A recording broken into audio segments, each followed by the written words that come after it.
Good morning, everyone, and welcome to our summit on building a sustainable tomorrow for children. I'm Gretchen Himsel with Children at Risk, and we're so glad you could be here with us today. A little bit about our organization before we get started.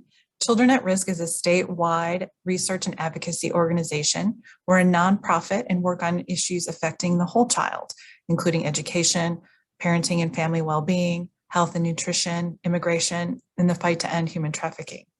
We also foster collaboration among other nonprofits doing work in these areas. And this past year, we've started the Texas Family Leadership Council, who is a partner with us for this event. Children at Risk also has events throughout the year like this one that focus deeper on important issues affecting our children in Texas, crisis events, and new research. You might be interested in our upcoming event, A Full Plate, a National Food Security Summit on October 29th. We're going to have national health experts discuss food insecurity, including new challenges, supply chain disruptions, and promising legislation. I'm sure you're all familiar with Zoom webinars, but I'd just like to highlight some features we will be using today. The chat feature on your screen can be used by everyone, including our panelists, to comment on the conversations today. If you have questions for our panelists, please type them into the Q&A section, and we will relate them to our moderator. After our event today, we will ask you to complete a short survey to hear your reactions on what you've heard. We appreciate your feedback because it helps us plan future events and topics. Thank you again for attending this morning, and we'll get started in just 1 minute.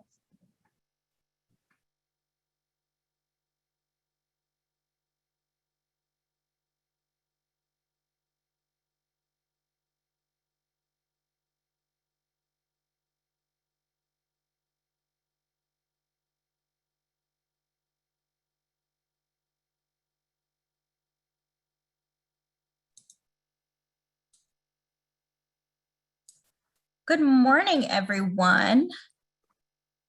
Hi, my name is Julie Morris. I am so excited to be with you all here today. And as many people come on, before we dive into the information we're going to be sharing today, I did want to take a moment to thank our wonderful partners and sponsors. So we're very lucky to have Signature Care Emergency Center supporting us today. We also have many members of the Texas Family Leadership Council here today, including the Air Alliance, the Citizens Environmental Coalition, and partners in Foresight. So thank you all for supporting this event and making this conversation possible. We're really excited to dive into it. And so with that, you guys already see me. Again, my name is Julie, and I'm your cruise director for this conversation. I serve as the Director of Media Activism for Children at Risk, and we work across the state. I am based in DFW, and I'm lucky to work with staff across Texas in Houston, El Paso, Austin, and many other regions to solve and look at the challenges that children face. Thank you. So for those of you not familiar with Children at Risk, we focus on issues from a whole child perspective. It is our understanding that children do not grow up in a silo, that if you want to solve problems in education, health, well-being, long-term financial success, then you need to look at all of the issues and all of the environmental factors that children face. And so it is in that work, it does not take long, whether we're diving into our education research or looking at our children's health efforts. It does not take a lot of work before you come across the issues of environmental justice and climate change and the areas where we know children are being affected by the quality of our environment and the potential challenges of extreme weather and climate change. It is obvious in the neighborhoods that they live and the homes that they're able to afford. We see these injustices and missed opportunities for well-being in the air that they breathe. And I'm looking forward to hearing from the Air Alliance about some of that research. We know that lead is in the drinking water, not just in Flint, Michigan, but in other parts, including here in our state in Texas. And so we need to look at that. And it's also seen in our extreme weather. So I'm talking to you My ceiling was gone during the Texas freeze recently.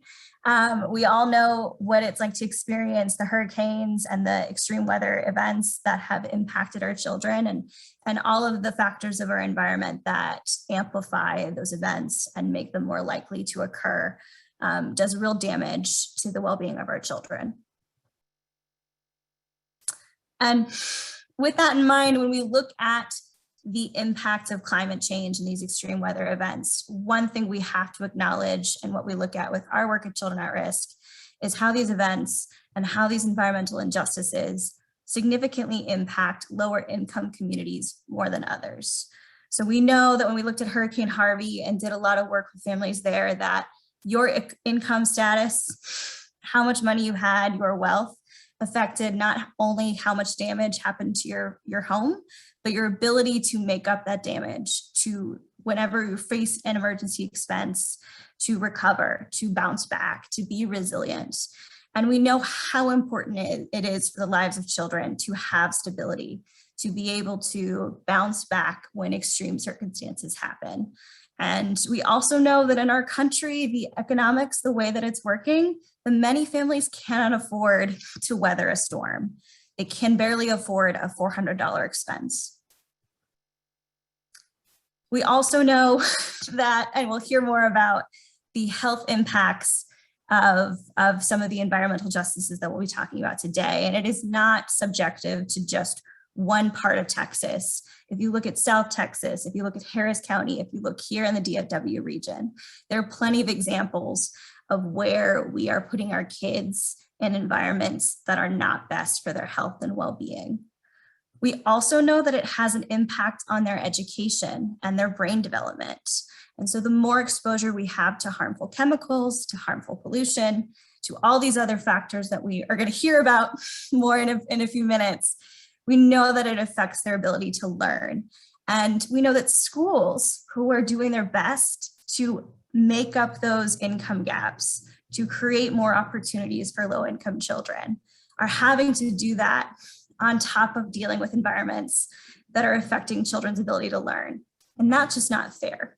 So if you look at the next slide, you'll see that we know that these impacts are disproportionate to certain communities, whether it be students with disabilities, foreign-born students, students who are Black or multicultural. They are more likely to face more of the adverse experiences or more of the challenges that come from environmental injustices.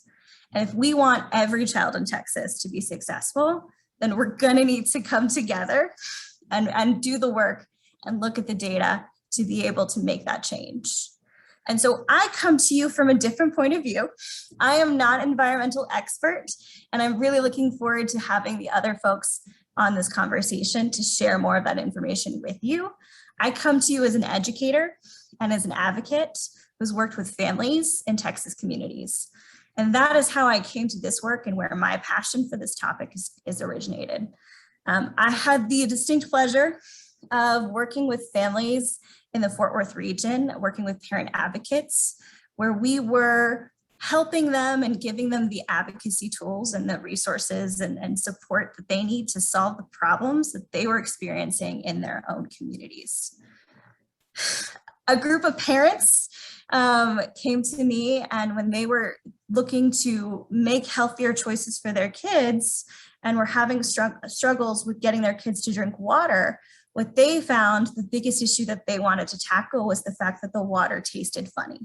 And that was all we had to start, that the water in their schools and in the childcare center that they were attending did not taste right.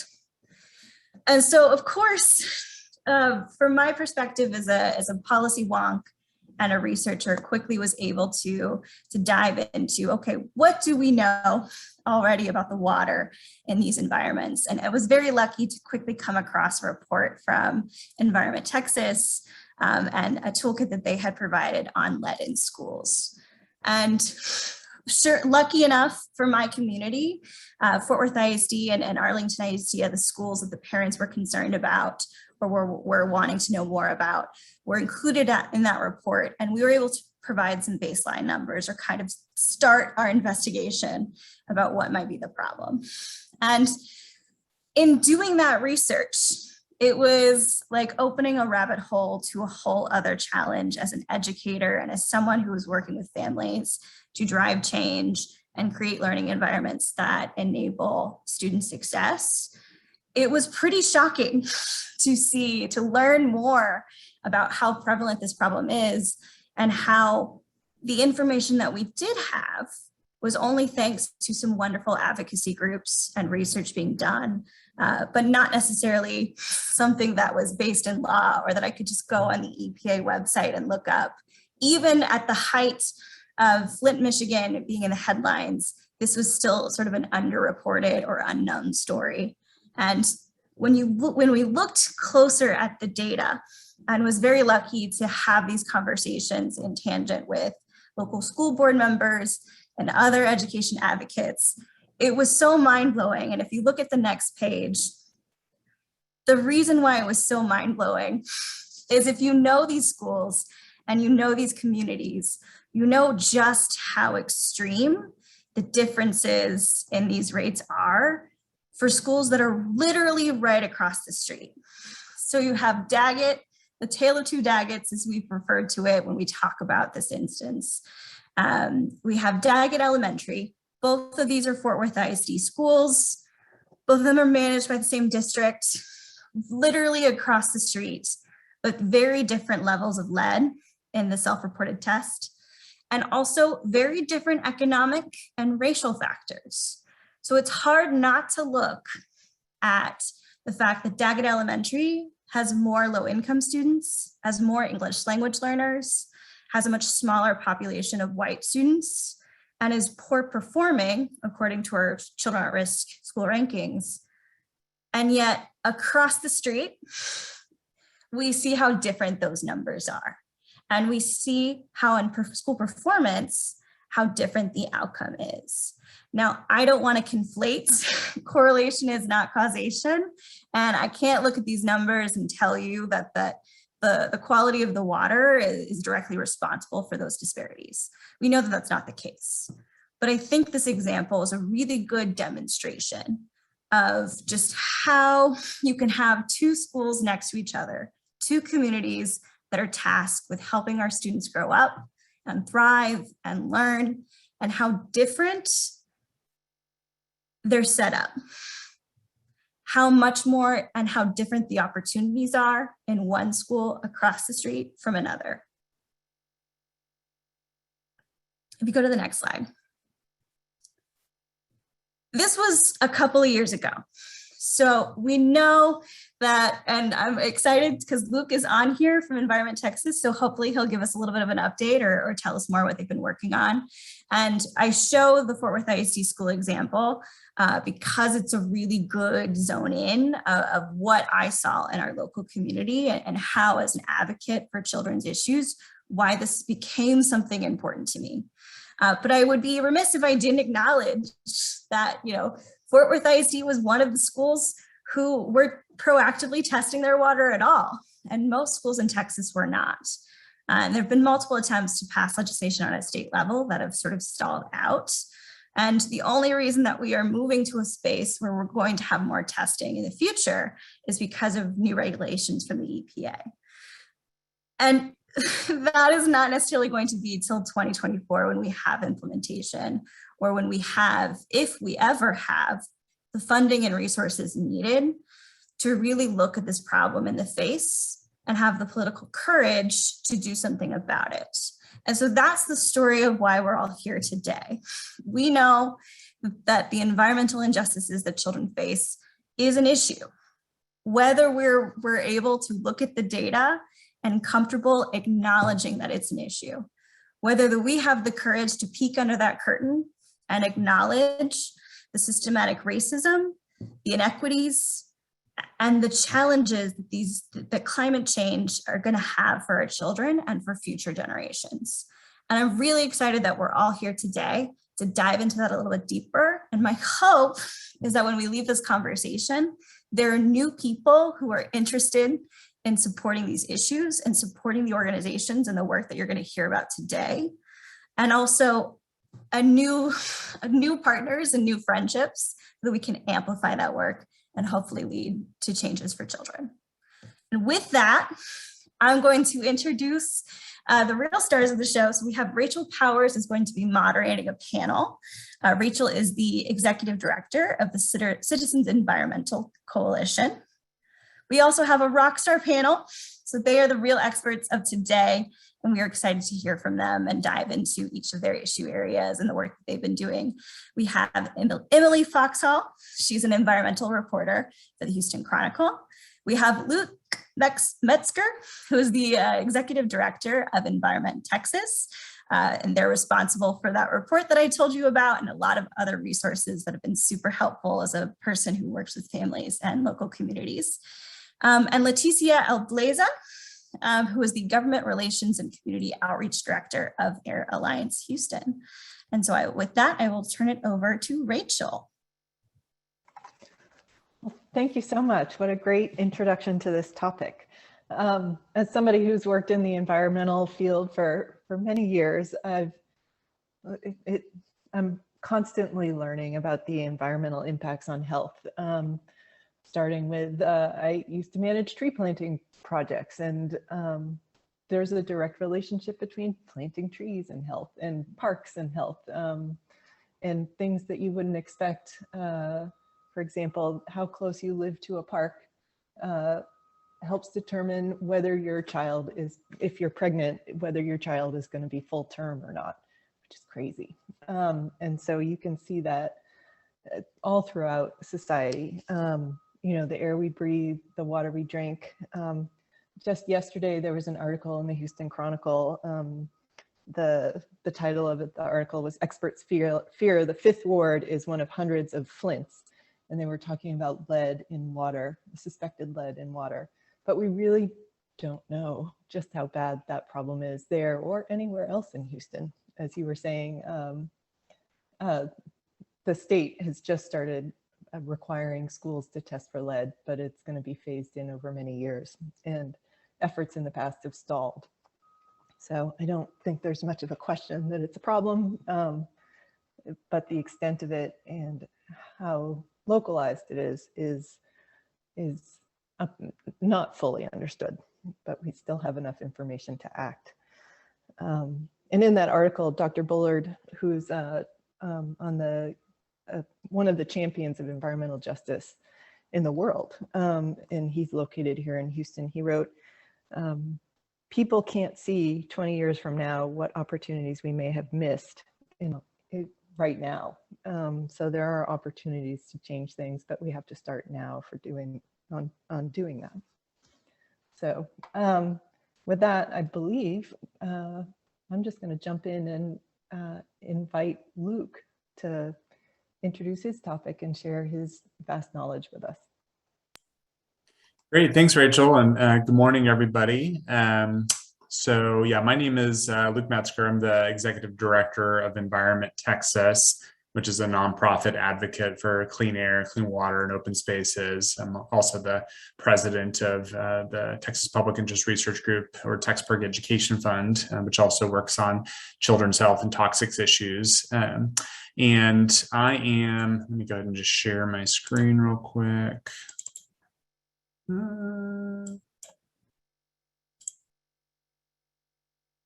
Okay, so yeah, first just wanted to, I'm also a parent, and so I care very deeply about children's health, and particularly my own children's health. And, you know, these are my kids, June, Harriet, and Gus. And as a parent, I know just how scary it is to be a parent and to worry about all the horrible things that could happen to your children.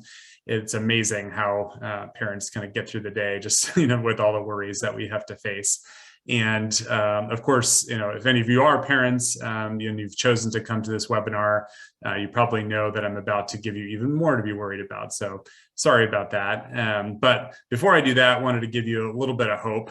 You know, I just saw one stat this morning that found that the number of children who die every day on the planet has been cut in half since the 1990s.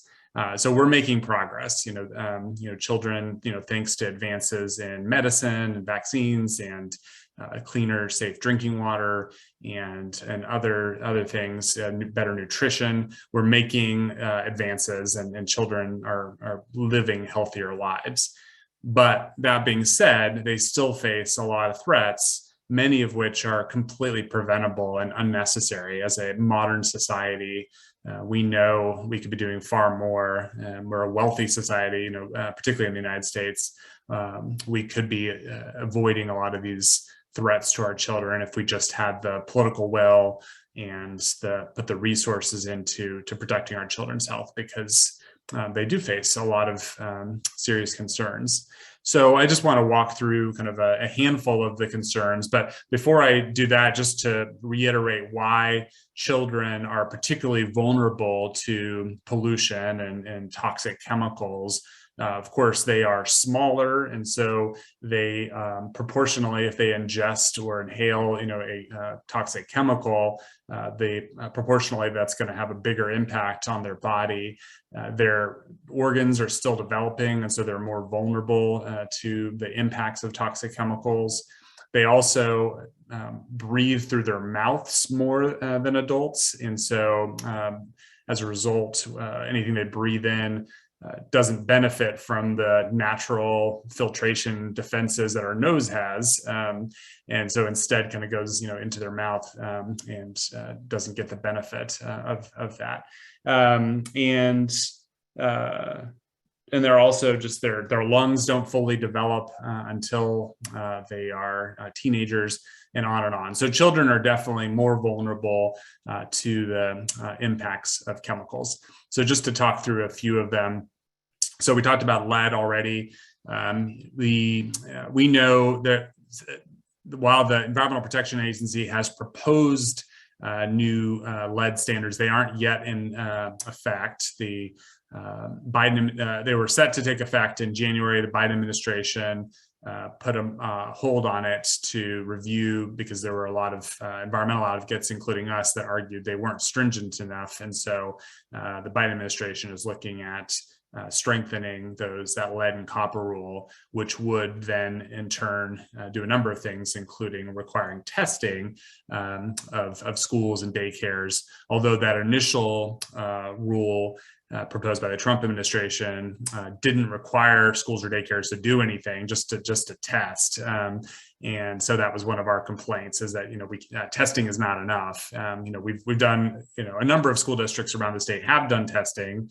Julie kind of highlighted the Fort Worth example, but many school districts, even with those testing results, haven't done anything except in the most extreme cases. So, for example, in the Houston area, 87% of schools have at least one tap in the school that tested positive for lead. And we know that there is no safe level of lead. It is very damaging to children's brains. There was a study done of fourth graders, and they looked at kids with low levels of lead in their blood, just low levels of lead in their blood, compared to kids with no lead in their blood. And the kids with lead in their blood scored significantly worse on reading and math tests than the kids with no lead in their blood. We also just know that lead can cause behavioral problems, and lead kids to get in trouble at school, and lead to expulsion and other kind of problems. There was a study done by UT Austin earlier this year that found that adults who were exposed to lead in childhood are meaner than adults who weren't exposed to lead. And so you're talking about an impact that can completely change a child's life, and lead them to not to lose IQ points, to be less successful in life, to get in trouble with the law, to be meaner. That's just horrible, and it's completely preventable. We know that lead was put into place for some reasons, in that it was malleable, and so it was real popular with plumbers, and it was an easy product to use for pipes and fixtures. But we've known for a long time that it is real dangerous, and so thankfully the laws have strengthened over time. So in 1986, Congress said that pipes could have no more than 8% lead content. In 2014, they strengthened it further to say that pipes could have no more than 0.25% lead content. And so the many newer buildings particularly have less lead in them, but older buildings still have lead fixtures or lead service lines. There's an estimated 270,000 lead service lines in Texas. And so this is a pervasive problem, and we need to be doing more to protect children from it. One opportunity we have is that schools received a ton of money from the federal government as part of the Coronavirus Relief Act, and they have broad flexibility on how they can spend that money. We've been urging school districts to use some of that money to purchase water bottle filling stations with lead filters in them, because we know, one, that kids are more likely to drink water if they have their own water bottle they carry around and have a water bottle filling station, and that's good for their health if they're drinking more water.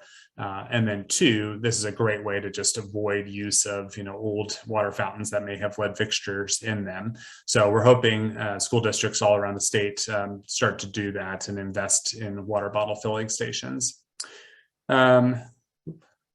So next, I want to talk about diesel school buses. About 95% of the school buses on the road today are powered by diesel, and that's very dangerous to children's health. Both while waiting a line outside, idling school buses, or even on the bus, they are exposed to carcinogens and other things that can exacerbate asthma, cause respiratory problems, or ultimately even cancer. And so we, as part of the bipartisan infrastructure bill that was passed by the Senate and negotiated by the president, there's funding for electric school buses. And so that's a great opportunity for school districts to move away from these pollutants that are pretty damaging. We know that air pollution can also have an impact on educational success.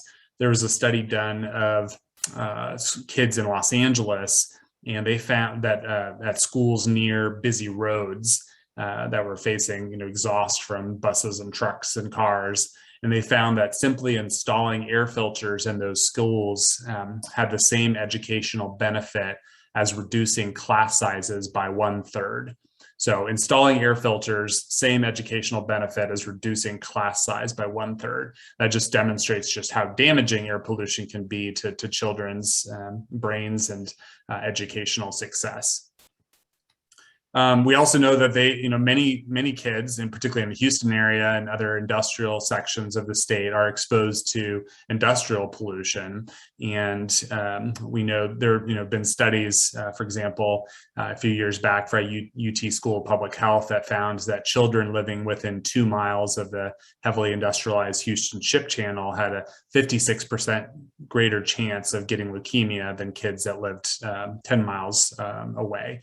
And this is both pollution that comes from routine emissions as well as illegal pollution resulting from what are called emissions events. So when something goes wrong and there's an accidental release of pollution, Environment Texas, together with the Environmental Integrity Project, are releasing a report tomorrow looking at all the illegal air pollution that faced Texas in 2020.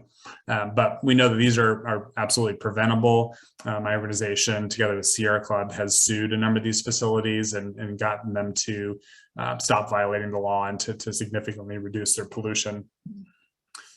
We also know that kids can be exposed to dirty water. So we released a report earlier this year looking at unsafe levels of fecal bacteria in our beach water. And, many times, if people go swimming and they get a bellyache or diarrhea or gastrointestinal problems, they might not realize that it was because they were swimming in dirty water. They might think it was that hamburger that they ate on the way home.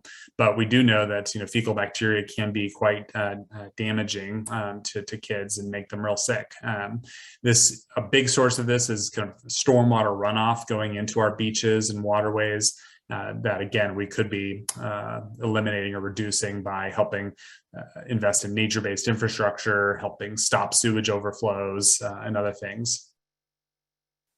And then finally, just want to mention a chemical that's gotten increasing attention in recent years called PFAS. And folks may have seen the movie Dark Waters starring Mark Ruffalo, about a true life story about a lawyer who sued DuPont over this chemical that causes liver damage and cancer and other problems. And unfortunately, a lot of these chemicals are actually in food products, in the liner of microwave popcorn bags, for example, or food packaging. And so we're working to get states and then ultimately the federal government to ban these toxic PFAS. The Environmental Protection Agency currently has a comment period open about PFAS. I'll try and put a link in the chat a little later, and I'll go ahead and stop there. Thank you very much, Luke. The work that you and Environment Texas do is incredibly important for our understanding of the challenges that we and our children are facing here in Houston. And you also provide a lot of opportunities to take action to try and move the needle on what's happening with things. I'd love to have your thought on, there are a lot of studies, we have a lot of information, and I know there still are a lot of gaps in our knowledge and understanding. So for example, we really aren't testing lead in schools, but we can do more studies. Enforcement is going to be an issue and is chronically, and funding is also a challenge. Where do you see kind of the biggest opportunities? Great question. Well, yeah, first, one thing I also wanted to mention is, we know that there's something like 80,000 synthetic chemicals that have been produced in our society. And, they're designed to make our lives better. And many of them do that. But a lot of them just get released without proper testing about their impacts to children's health. And it's particularly the long-term impact. And so one thing that, opportunity we need to do is just to reform just the process by which we allow new chemicals to enter the marketplace, to making sure that they're safe before, we put them into widespread use. But other opportunities, I think, one is that the Congress right now, both between the bipartisan infrastructure bill and the Build Back Better Act, both of which include billions of dollars in funding that could help reduce pollution and help protect children's health. So that's a huge opportunity right now. Congress seems maybe, hopefully in the next few weeks to be able to negotiate a compromise that can get those funds in place to deal with lead pipes, deal with dirty diesel school buses, et cetera. So that's one place. Second, as I mentioned, I think, school districts have billions of dollars available right now they could put to use for, water bottle filling stations and filters. And, we need parents to kind of speak out on that. And then enforcement, as you mentioned, a lot of this pollution is illegal. And, these are, we know they're self-reported violations. Companies file a document with the state of Texas admitting that they broke the law. And we, we see millions of pounds of pollution released every year in that manner. And that's unacceptable. I think people of all political stripes believe that, companies should be following the law. They shouldn't be breaking the law and endangering our children's health. And so we need a state to crack down both on some of the, real large, high profile chemical accidents, the ITC fire, for example, but also some of the smaller, lesser known, more routine emissions, which can be, equally or worse damaging to children's health. Thank you, Luke.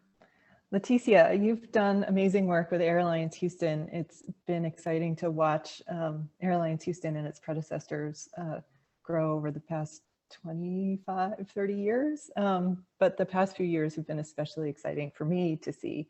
I feel like you guys are making a huge difference. Love to hear what you have to say. Sure. Thank you so much, Rachel. I feel honored to be on this panel with such great minds and organizations that are working towards bettering the quality of life in our communities, particularly around environmental justice communities. As Luke pointed out, he stole some of my talking points. I'm just kidding.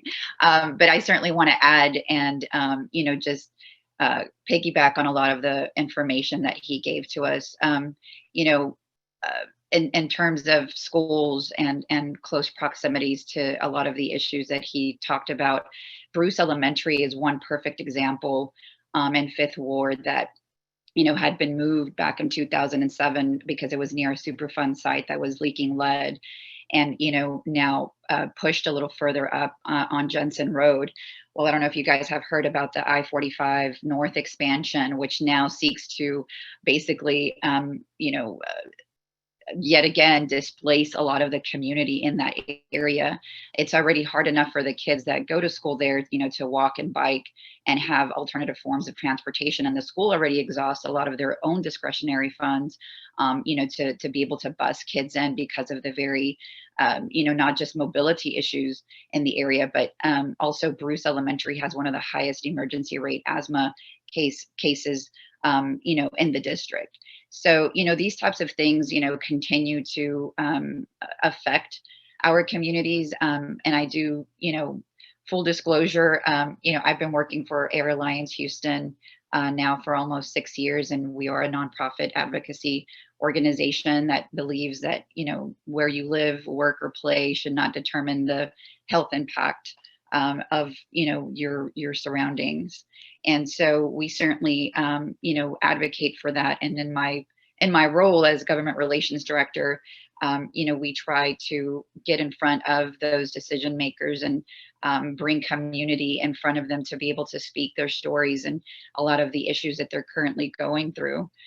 Again, I've been living in the East End of Houston for quite some time. I'm originally from Mexico, but I came here when I was about 8 or 9 years old. And so, I was in the finance industry when I was younger. And so it wasn't until I had children and I started realizing, the environment and where we live, and my son developing asthma and all of the things that come with that, just disproportionately affected in this community.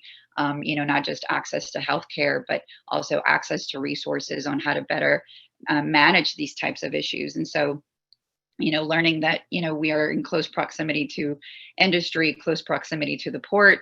And, Luke pointed out about the 2007 UT study that had been put out where, children are 56 times more likely to develop leukemias based on their close proximity to the port. And I very soon realized that, we are in close proximity to the port. We're approximately less than 3 miles away. And so, I say all of that because it's my passion, and I certainly want to see our communities move forward on a lot of these issues. Airlines Houston is also part of HPCC, which is the Healthy Ports Community Coalition. And so we strive to also meet with port directors and with port commissioners, and hopefully within the next year or two, depending on how things go, our goal is to get a community person on that port commission seat to have a real stake on what some of the decision making that comes down from the port. We do help also area school districts take advantage of the TERP funds, which is the Texas Emissions Reductions Plan, where they can actually use these federal funds to be able to replace dirty school buses. We had a campaign a few years back. I don't know if anyone has ever seen the red sticker behind certain school buses where it has the big 5 and the arrow through it, which is the anti-idling ordinance that had been passed by the city, that it is illegal for you to idle after 5 minutes. And so, a lot of that came because of parents that, were having their kids going on school field trips, and at the museum district where buses were lining up, and, they were leaving their buses on, and as cars were passing by, there was obviously this huge plume, and people were breathing that in, and just because of, community and parents.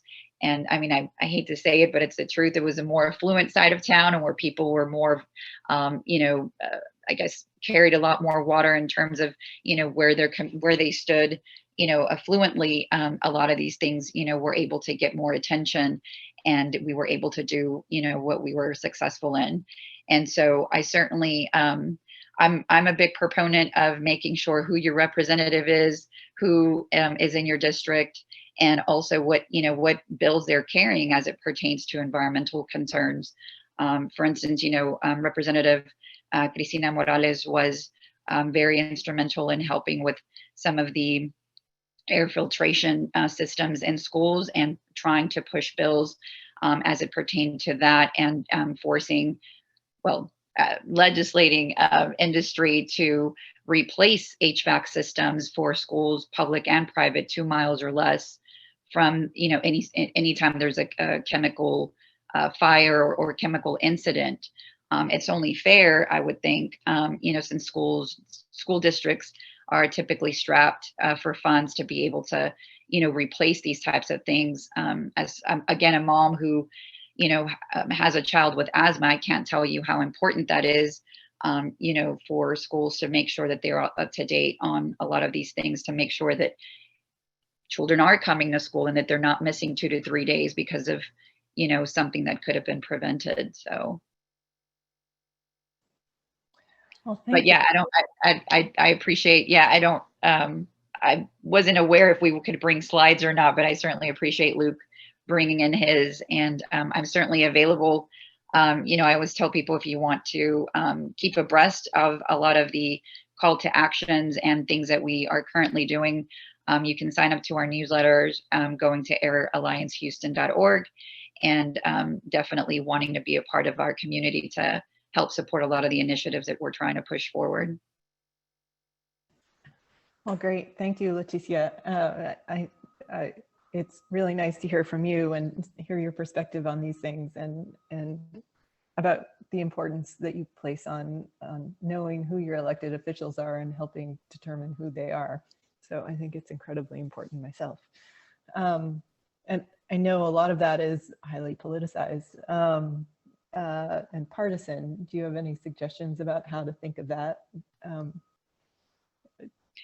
Sure. I mean, not just because we're a nonprofit organization, but just me personally, I never shy away from talking to anyone. I mean, clearly there is, one side that tends to support what we're doing, but that does not mean, I mean, we've been surprised here lately in regards to concrete batch plants. There were a few Republican representatives that saw the need and also supported. A lot of these things are bipartisan, because at the end of the day, I always tell everyone, if your community, if an adjacent community is suffering negative health impacts, and those children are not being able to go to school and attend, like other children are, that affects us all. And at the end of the day, again, access to healthcare is such an issue. When these types of things arise, we are all having to, pull resources from things that we could be using in other areas. So, to any other party that is, looking at this as a negative thing, I don't see how trying to impact people's health in a positive way is a negative thing. And so that's what we try to convey to everyone across the board, and never shy away from talking to someone that you may think that is not in line with what is the right thing to do. Because at the end of the day, as I mentioned, it behooves us all to make sure that our neighbors are healthy, and if there's something that we can do to positively impact that, why not? I mean, it makes sense, well, to me. So Thank you. So Emily, you've been doing some great work at the Houston Chronicle. I'd love to hear from you about some of the things that you've learned while you've been on the environmental beat. Thanks. I have learned quite a bit. I started on this beat probably a year ago. I grew up in Houston, and I think you can probably tell from this presentation, there's so many things to write about on the environment. But I feel lucky there's lots of people who are working on it. Like the people who have talked today, who have just always taken the time to educate me. So there's a lot of stories that I've had on my mind that have come up just in this conversation, but environmental justice has been an area that I've tried to focus my work in, just because I think it's hugely important for our readers here in Houston and across Texas just to know about and to be thinking about. And one example is in Fifth Ward, which we've talked about a couple of times, but researchers in the state found cancer clusters for adults and for children. For kids, it was a childhood leukemia, a certain type of leukemia there. And I've been out in the community as much as I can get out there with all the other things going on. And the residents there are like totally aware that this is an environmental justice issue. We did a story where they talked to me about how, you know, well, I should back up. So the connections that residents there have made is that there's a rail yard that Union Pacific now owns, where the workers decades ago were treating the rail ties with something called creosote. It's a wood preservative that the EPA has also said is a probable carcinogen. So that creosote over time kind of seeped into the ground, and it's in the soil and it's in the groundwater there. So the state is still working with Union Pacific on cleaning that up, but it's now 2021 and that hasn't been resolved. So the state researchers didn't make a link between the cancer cluster and the creosote, but residents have just said, like, why are we still, you know, dealing with this being an issue in our community? And so we did a story about how, you know, to them, it was like, if this was in River Oaks, which is a white affluent area here in Houston, like, they don't think that issue would have persisted as long as they've had to deal with it. So it reminded me of what Julie brought up about Daggett. It's just like there's example after example after example I've come up with in my reporting that just kind of shows that point of communities of color who are lower income just having to deal with things that those in richer, wider neighborhoods probably wouldn't. So I'll stop there, but. Well, thank you. I think from my perspective, I read the paper, I get the paper. But one of the things we do at the Citizens Environmental Coalition is look at and try and find environmental articles in the Houston Chronicle and other media. And one thing that we've seen is, or that I've seen is, you know, when I really started doing this 15 years ago, it was always exciting when there was an article in the newspaper that had an environmental perspective, and it was like, yay, it's Tuesday and it's on page 48 and yay, it's really awesome. But now it's, for me, it's a very different perspective. I feel like disappointed if we go more than 3 days without having an article on the front page that has some environmental aspect on it. I mean, I think things have really changed. And so I'm glad to have you part of it. How do you see that changing? I mean, you're telling these stories that people, I think, need to hear, that are important, that, you know, they affect everybody's health in Houston. Children are disproportionately impacted, and communities of color and low income are disproportionately impacted, but everybody suffers from poor air quality. Some of us are better able to respond to that. I mean, how do you see your role and that of media in addressing this issue? Well, what you say makes me think of climate change being a part of a lot of stories that maybe it didn't used to be. I confess I have not read back through the decades of Chronicle clips, but I've tried to make a point, you know, if we have weather stories, to use that as a chance to link it to what we know about climate change. So we did one this summer about, there was like a slew of unusually hot days, and I'm not a scientist. I couldn't say like these days are X% caused by climate change, but we do know that like on average days in Texas are getting warmer and will continue to get warmer. So with weather stories, I'm like trying very hard to make a point to just put what researchers know about climate science in it. So I think that might be something a little new. The environmental justice angle, you know, Dr. Bullard has been talking about that in Houston for a very long time. But I do think it's something I hear in a lot of conversations I have with sources. And so, yeah, I think there's also President Biden, you know, has brought that into the conversation on the federal level. So you can kind of see shifts, I suppose, in where the public attention is going. But yeah, we try to look at as much as we can, as fairly as we can, while still not working 24/7.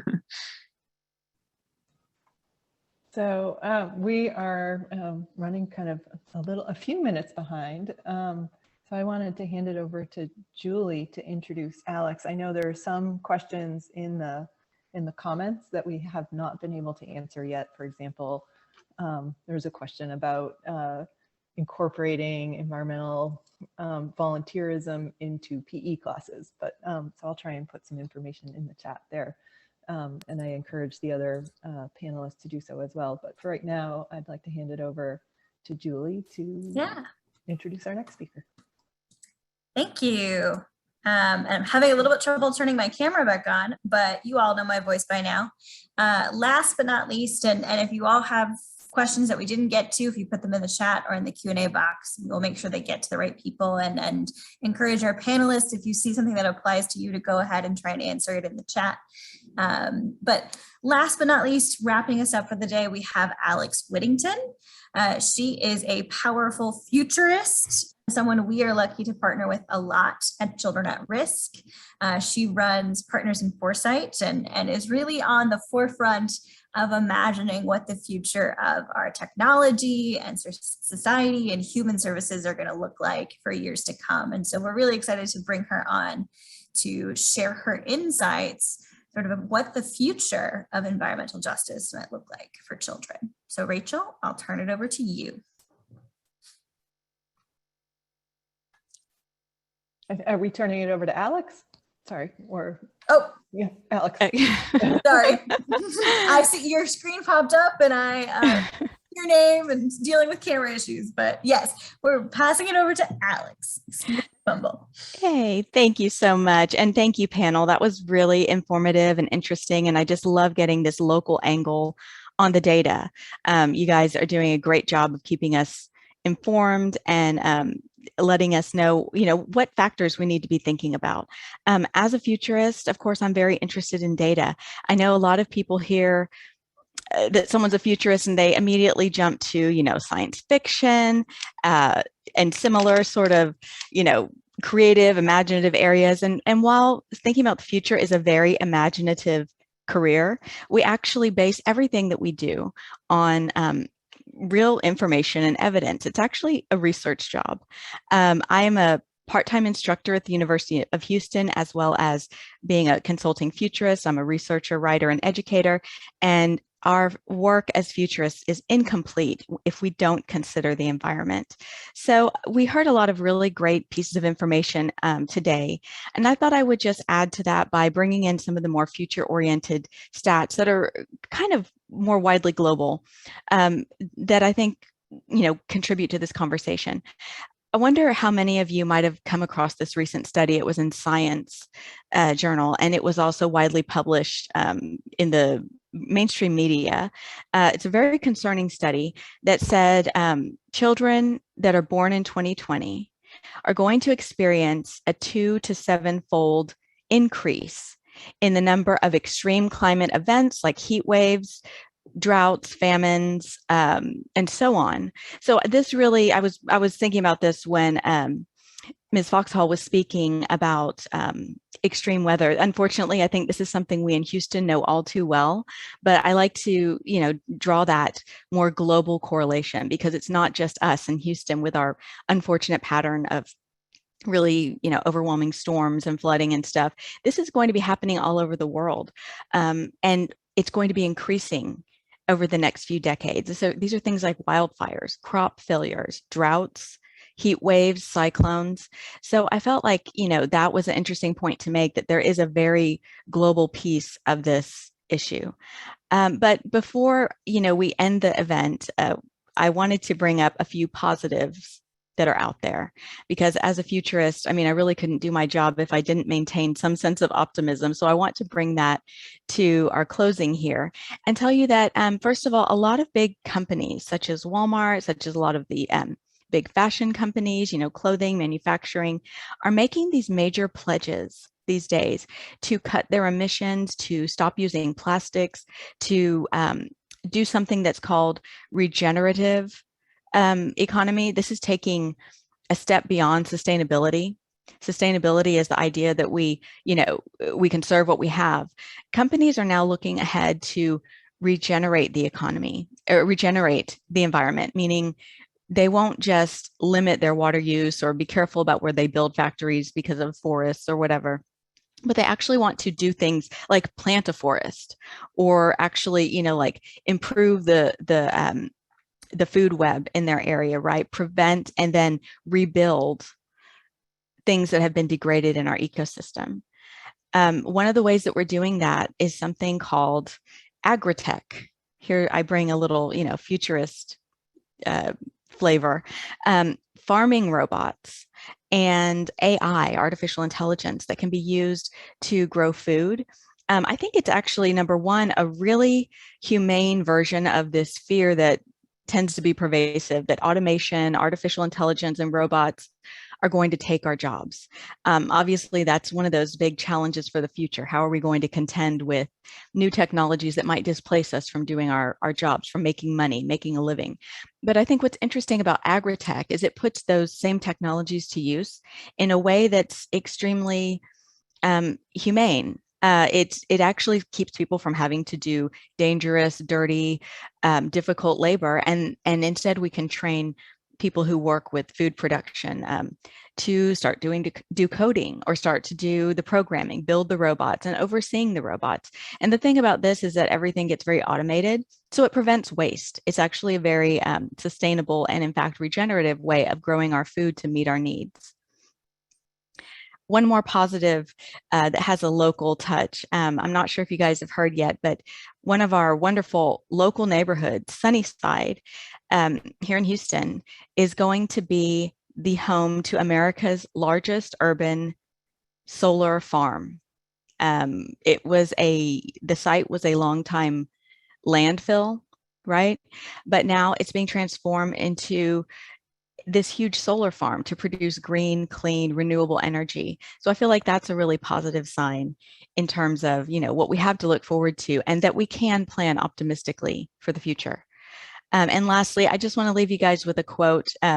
I was reminded of this way at the beginning of this meeting when we were talking about the two schools, right? The schools right next to each other, but they have very drastically different outcomes.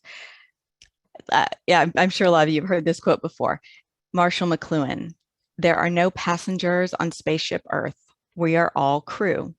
And what that means is that it's up to all of us. We need to all take a role, take some part. We all have a responsibility to get this spaceship where it's going. I mean, we're floating through space on a rock together. So the idea that we all have a part to play, I think, is a really significant message as we deal with, climate challenges and providing a fair chance to future generations. So with that, I think that, it's a nice time to close the meeting. I think that we're right at 11 o'clock. Please feel free to reach out to me or the other panelists if you have questions or comments, or use the chat. And thank you so much for attending. Thank you all. And before y'all jump off, we do have a survey. If you wouldn't mind giving us some feedback. Also would love to plug our other upcoming event in October, a Full Plate National Food Security Summit. We will also be hosting a really exciting conversation on education equity on November 4th. And so if you're curious about any of our events, you can go to childrenatrisk.org.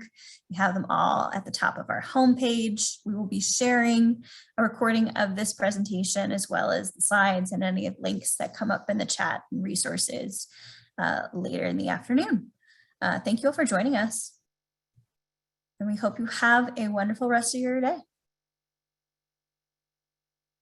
And again, the survey link is there. Please do us a favor and give us some feedback. We are always looking to create conversations that are helpful and provide you with information and help drive the conversations that need to happen around children's issues. So we love the feedback.